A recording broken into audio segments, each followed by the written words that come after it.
Podcast na colina. Deixa eu lhe perguntar uma coisa. Agora vamos passar agora para o que eu gostaria muito de perguntar para você. Você trabalha com fotografia animal, fotografia mais especializada de cavalos. Sim, É mais fotografia de cavalo, de equinos. equinos. Equinos. Equinos, É bonita isso essa mesmo. palavra, equinos. É, Assim, perdão, eu interrompi. Fale. Mas eu acho muito difícil. Você falou da fotografia de moda, que você não imaginava, você se acha um cara. Bicho, pra mim, quem usa preto, tá mais que no estilo. Ah, mas Eu só combina vivo de com preto. tudo e emagrece. Falou bonito. Então, quem quiser trazer presentes aqui pro Podcast na Colina, traga de preferência as coisas pretas. Obrigado. Sacanagem, não precisa trazer nada, não. Veja, é o seguinte. Qual é o tal negócio da fotografia animal? Eu acho que é o próprio fato de fotografia animal. Você tá trabalhando com uma coisa que você não consegue controlar. Controla. É onde tá. Agora é a sua vez. É onde tá, controla. Alguns sim, outros de uma forma um pouco mais difícil, sabe? Eu quando comecei a fotografar cavalo, eu já tinha uma boa noção da lida com animais, até porque meu avô criava gado, meu avô trouxe um dos primeiros cavalos quarto de milhas puro para Sergipe. E aí ele veio com quarto de milha, meu pai acompanhou isso daí, meu pai começou a criar também o quarto de milha, e depois vieram o Paint Horse, a Palusa, que são outras raças, mas que é praticamente a mesma coisa. O quarto de milha, a Palusa e o Paint Horse são o mesmo cavalo com pelagens diferentes, eles têm o mesmo padrão, certo? Morfologia. Você tá com a cara de que não tá entendendo. Não, morfologia, claro. Pronto. Claro. Eles têm dois pés, duas mãos, entendeu? Focinho. Eu acho que ele tá me ofendendo. Brincadeira, Ó, não, mas eu entendi. A morfologia que eu quero dizer, por exemplo, um cavalo manga larga.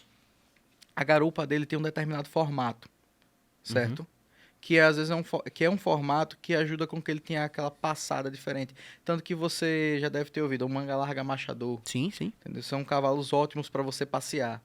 Já um quarto de milha, já é um cavalo que tem uma garupa mais forte para ele ter mais explosão.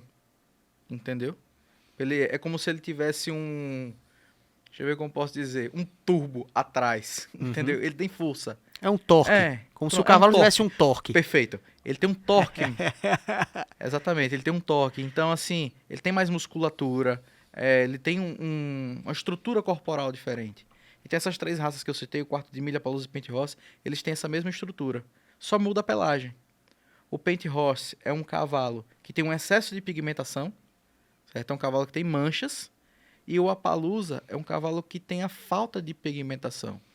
Essas raças, Nandinho, Appaloosa, Paint Horse, Paint de tipo de tinta, pintar, Paint. Paint Horse.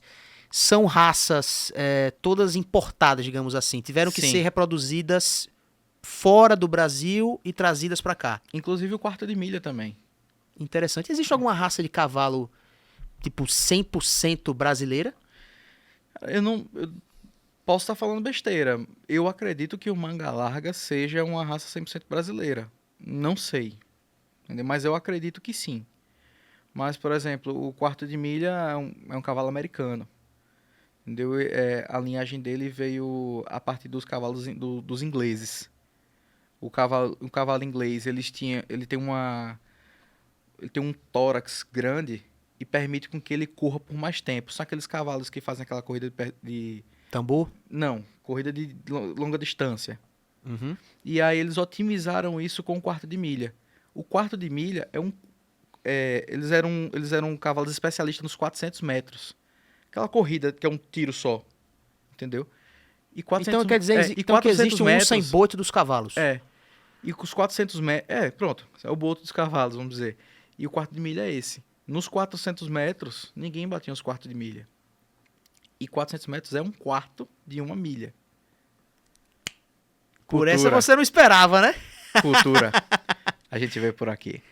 Então, assim... E aí, com o quarto de milha, começaram a nascer alguns cavalos que tinham manchas, entendeu? Que se mostravam predominantes no corpo. E aí, quando os criadores lá, os apaches, pegavam esses cavalos aí, que eles nasciam com manchas, eles achavam que aquilo era tipo uma doença. E aí eles soltavam os cavalos. Quando eles soltavam, os índios venham pra cá. Por isso que você vê nos filmes de índio e tudo mais, os cavalos deles são pintados, justamente por isso. Mas é a mesma coisa, entendeu? Agora sim, aqui no Brasil, são associações diferentes que representam cada uma, entendeu? Mas é uma coisa bem bacana. E todas elas, na fotografia, têm o mesmo padrão de fotografar. E isso não, assim, não foi imposto em lugar nenhum. Foi uma coisa que assim foi pegando de acordo com o tempo, o padrão de fotografia desses cavalos. O único artigo científico realmente que tem falando sobre isso é meu. Que interessante, Nando. O meu TCC foi sobre marketing aplicado na equinocultura. E eu foquei justamente nas raças americanas, que são essas aí. E aí eu falo sobre esses padrões de fotografia de cavalo, que são alguns ângulos que ajudam a favorecer algumas determinadas características desses animais.